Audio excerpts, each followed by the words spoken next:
Sandal ಸೋಪ್ಗೆ Tamanna ರಾಯಭಾರಿ ವಿಚಾರಕ್ಕೆ ಸಂಬಂಧಪಟ್ಟ ಹಾಗೆ ಕನ್ನಡ ಪರ ಸಂಘಟನೆಗಳು ಪ್ರತಿಭಟನೆಯನ್ನ ಮಾಡುದು.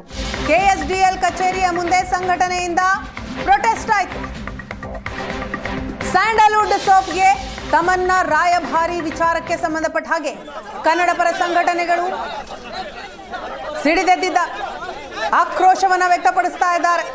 ಕೆಎಸ್ಡಿಎಲ್ ಕಚೇರಿಯ ಮುಂದೆ ಪ್ರತಿಭಟನೆ ಕೂಡ ನಡೆಯಿತು. ರೂಪೇಶ್ ರಾಜಣ್ಣ ನೇತೃತ್ವದಲ್ಲಿ ನಡೆದಂತಹ ಪ್ರತಿಭಟನೆಯ ದೃಶ್ಯವನ್ನ ನೀವು ನೋಡ್ತಾ ಇದ್ದೀರಿ.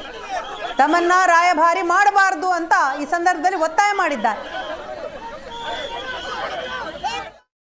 ಈ ಒಂದು ಕನ್ನಡ ವಿರೋಧಿ ನೀತಿ, ಕರ್ನಾಟಕ ವಿರೋಧಿ ನೀತಿಯನ್ನು ಅನುಸರಿಸ್ತಾ ಇದೆ ಮೈಸೂರು ಸಾಬೂನು ಮತ್ತೆ ಡಿಟರ್ಜೆಂಟ್ ಏನು ನಿಗಮ ಏನಿದೆ. ಇವತ್ತು ನಮ್ಮ ಮೈಸೂರು ಮಹಾರಾಜರು ಹುಟ್ಟಾಕದಂತ ಒಂದು ಸಂಸ್ಥೆ, ಇವತ್ತು ನಂದಿನಿ ಅಂತಕ್ಕಂಥ ಒಂದು ಸಂಸ್ಥೆಗೆ ನಮ್ಮ ಅಣ್ಣವರು ಬ್ರ್ಯಾಂಡ್ ಅಂಬಾಸಿಡರ್ ಆಗಿದ್ರು, ಪುನೀತ್ ರಾಜ್ಕುಮಾರ್ ಅವರಾಗಿದ್ರು, ಇವತ್ತು ಕನ್ನಡದ ನಟರು ಬ್ರ್ಯಾಂಡ್ ಅಂಬಾಸಿಡರ್ ಆಗಿದ್ರು.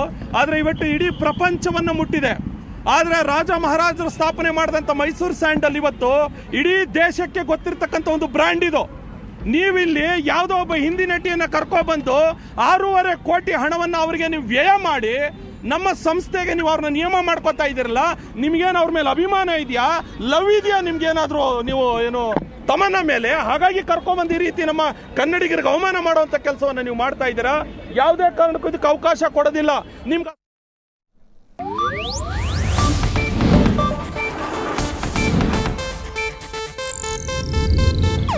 ಇದು ಏಷ್ಯಾನೆಟ್ ನ್ಯೂಸ್ ನೆಟ್ವರ್ಕ್ ಪ್ರಸ್ತುತಿ.